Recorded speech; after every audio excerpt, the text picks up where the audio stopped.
اعوذ باللہ من الشیطان الرجیم بسم اللہ الرحمن الرحیم۔ سورۃ الاخلاص قرآن حکیم کی عظیم ترین صورت، جس کو حضور نے فرمایا ثلث قرآن، تہائی قرآن کی مساوی ہے۔ توحید باری تعالیٰ پر جامع ترین صورت، مختصر ترین اور جامع ترین۔ قل هو اللہ احد، کہہ دیجئے وہ اللہ ایک ہے، نہیں تنہا ہے۔ ایک کے لیے لفظ واحد ہے، واحد سے تو اثنان ثلاثہ شروع ہو جاتی ہے، اکیلا، دی موسٹ یونیک پرسن۔ قل هو اللہ احد، تنہا ہے، اللہ الصمد، باقی تمام مخلوقات کا وہی مرجع ہے۔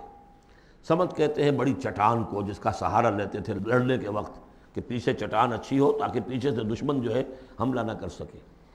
پھر یہی لفظ آ جاتا تھا سرداروں کے لیے کہ جن کی طرف رجوع کرتے تھے لوگ۔ تو یہ کہ اصل میں اللہ تو ہے، خود بخود قائم ہے، اپنے بل پر قائم ہے، کسی نے بنایا نہیں اسے، اس کی حیات مستعار نہیں ہے، اس کی حیات اپنی، اس کا علم اپنا۔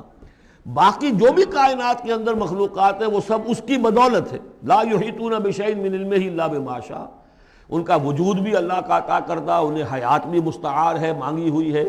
عمر دراز مانگ کے لائے تھے 4 دن، اور وہ مانگی ہوئی زندگی ہے، جب چاہے گا لے لے گا ہم سے، ہماری زندگی اپنی تو نہیں ہے۔ لیکن یہ کہ باقی تمام مخلوقات کو تھامے ہوئے ہے، اور یہ وہی ربط و تعلق ہے جو میں نے آپ کو بتایا تھا اس میں اعظم، کہ جو الحی القیوم، خود زندہ اور باقی سب کو تھامے ہوئے۔ کل کائنات اس کی توجہ کی وجہ سے قائم ہے۔ لم یلد ولم یولد، نہ اس نے جنا اور نہ وہ جنا گیا، نہ اس کے کوئی ماں باپ، نہ اس کی کوئی اولاد، نہ اس کی کوئی جوڑی، مت جورو اور بیوی، مت اتخذ صاحبۃ ولا ولدا، یہ ہم پڑھ چکے ہیں قرآن۔ اس اعتبار سے نفی ہو گئی کہ کچھ لوگوں نے اس کے لیے بیٹیاں تجویز کر دی، فرشتوں کو خدا کی بیٹیاں بنا دیا۔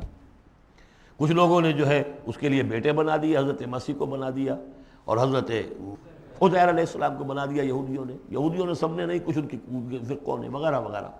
لیکن یہ کہ اس کا معاملہ یونیک ہے، نہ اس نے کسی کو جنا، نہ وہ کسی سے جنا گیا۔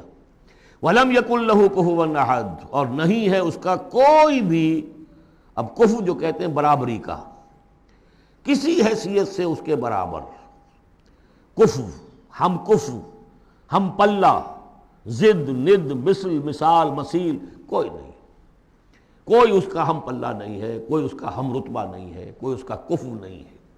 صدق اللہ العظیم۔